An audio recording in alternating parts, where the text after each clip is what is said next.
Varahi silks మన నెల్లూరులో September 25వ తారీఖున గొప్ప ప్రారంభం. నమస్తే రమగారు. నమస్తే జయ. రమగారు, దేవీ నవరాత్రుల్లో ప్రతిరోజు తలస్నానం చేయాల్సిన అవసరం ఉంటుందా? ఇలా కొన్ని ప్రశ్నలు చూసా నేను మన వీడియోస్ కింద. ఇది తలస్నానం ఎవరు చేయాలి ఎవరు చేయకూడదు అని ప్రతిసారి మాట్లాడుకుంటాను జయ. ఇప్పుడు దంపతులు కూర్చుని పూజ చేసుకునేటట్టయితే పీటల మీద కూర్చుంటే మగవాళ్ళు శిరస్నానం, ఆడవాళ్ళకి కంఠస్నానం, పసుపు రాసుకుని స్నానం చేస్తే ముత్తైదువుకి సరిపోతుంది.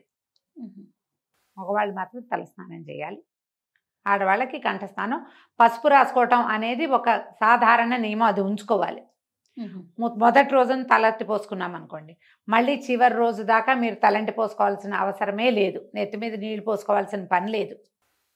పసుపు రాసుకుని స్నానం చేస్తే సరిపోతుంది. మధ్యలో ఏదో ఒక రోజు తలస్నానం చేయాల్సి వచ్చింది, చికాగ్గా ఉంది, మీకే కావాలంటే రుద్దుకోండి. కానీ ఈ అమ్మవారికి నివేదన వండాలంటే తలస్నానం చేయాలన్నది లేదు, ముత్తైదువుకి లేదు. ఇంట్లో ఎవరైనా పెద్దవాళ్ళు ఉండి, అమ్మ నా అత్తగారు మేనత్తో భర్తలు లేరు అనుకోండి, వారు గనక ప్రసాదం నివేదన వండేటట్టయితే, నివేదనకి వండేటట్టయితే శిరస్నానం చెప్పేవాళ్ళు. ఈ పూజ చేసుకునే వాళ్ళకి శిరస్నానం అక్కర్లేదు, వీళ్ళు పసుపు రాసుకొని స్నానం చేస్తే సరిపోతుంది. తర్వాత ఇంట్లో పూజ ఎవరు చేయాలి? మగవారు చేయాలా, ఆడవారు చేయాలా ఈ 11 రోజులు కూడా అనే ఒక ప్రశ్న కూడా వింటున్నాం. ఇప్పుడు ఇది మన ఇంట్లో మగవాళ్ళకి అలవాటు ఉండి వాళ్ళు కూడా కూర్చుంటే బాగుంటుందమ్మా. నిజానికి ఈ కలశం పెట్టడం ఇప్పుడు అందరూ చేసుకుంటున్నారు, ఇది వరకటి కాలంలో ఇది కాదు కదా. మగవాళ్ళే కలశ స్థాపన అదంతా కూడా మగవాళ్లే చేస్తే, ఆడవాళ్ళు పరిచర్య వెనక పువ్వులు అన్నీ అందించటము, నైవేద్యం చేయటం, మడిగట్టుకుని మహానివేదన అది మగవాళ్లే చేయటమే విధానంగా ఉండేది. క్రమంగా పూజలు చేసేవాళ్ళు కూడా ఇది మానేశారు, అవి చేయటం లేదు. క్రమంగా ఈ పూజా పునస్కారము, అమ్మవారిని అవన్నీ కూడా ఆడవాళ్ళ మీదకి జరిగిపోయినాయి. మామూలుగా 10, 15, 20 ఏళ్ళకి కొన్ని పద్ధతులు మారిపోతూ ఉంటాయి జయ. అట్లా ఇప్పుడు పూజ అంటే ఆడవాళ్ళు చేసుకునేది అనేది వచ్చేసింది. దాంట్లో మగవాళ్ళు భార్యాభర్త ఇద్దరు కూర్చుని దసరా పూజలు చేసుకుంటే చాలా మంచిది. ఓ పురోహితుడుండి చెప్పుకుంటే మరీ మంచిది. అవకాశం లేదు, ఆడవాళ్లే చేసుకుంటారు. మనకి మనుస్మృతి ప్రకారం ఒక పాయింట్ ఉంది, మగవాళ్ళు ఏ పూజ చేసినా పరిచర్య అంతా ఆడవాళ్లే చేస్తారు. వాళ్ళకి కావలసిన వ్యవహారాలన్నీ కదా సగభాగం భార్యకి చెందుతుందనేది నియమం. స్త్రీల యొక్క పూజ వాళ్ళదే కానీ భర్తకి భాగం లేదు అందులో. అందుకని ఆడవాళ్ళకి ఈ పూజలు కాకుండా ఇదివరకు స్త్రీలకి వ్రతాలు ఉండేవి. ఆ వ్రతాలు ఏమిటి? సౌభాగ్య గౌరీ, ఆ గౌరీ, అవన్నీ కూడా సౌభాగ్యాని కోసం, సంతానం కోసమే ఆ నోములన్నీ. వాటిల్లో మళ్ళీ తర్వాత జన్మని కోరుకునేవి కూడా, మంచి జన్మల కోసం కోరుకునే వ్రతాలు కూడా కొన్ని ఉండేవి. ఆడవాళ్ళకి కేవలం వ్రతాలుండి, నోములుండి, ఇంట్లో పూజా విధానము దేవతార్చన మగవారిదే. ఆ విధానం కొంతకాలం క్రితం మన దగ్గర నడిచేది.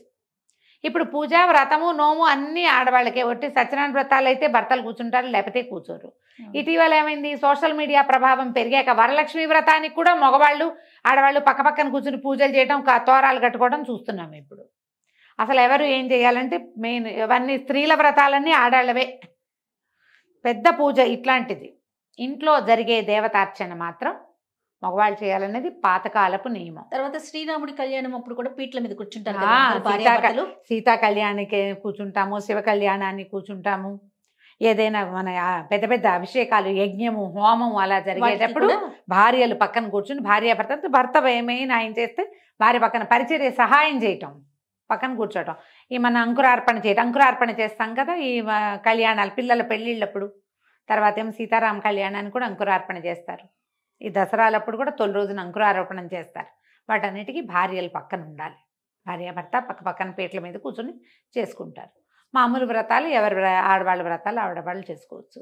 ఈ దసరాలప్పుడు భర్తలు కూడా నియమంగా పక్కనుండి కనీసం దీపారాధన చేసినప్పుడైనా కలిసి దండం పెట్టుకుంటే మంచిది. మిగిలిన పూజ వెనకాల వ్యవహారం అంతా ఆడవాళ్ళు నడుపుతారనుకోండి, అవకాశం ఉంటే చేయండి అమ్మా. వాళ్ళు చేస్తేనే ఇది కుదురుతుంది అలాంటివి పెట్టుకోకండి. ఏదో ఒకటి జరగాలి. మీ ఇంట్లో లలితా సహస్రనామ పారాయణ, చాంటింగో మీరు పైకి చదివేదో చేస్తే ఇంటికి మంచిది, అంతే. నువ్వు చేయాల్సిందేనని వాళ్ళని బలవంత పెట్టి చేయించడం, మరి మనసు లేని పూజ ఎందుకు, ప్రయోజనం లేదు కదా.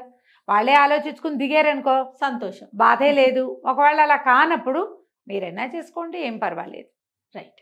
నమస్తే రమ్య గారు. నమస్తే జయ.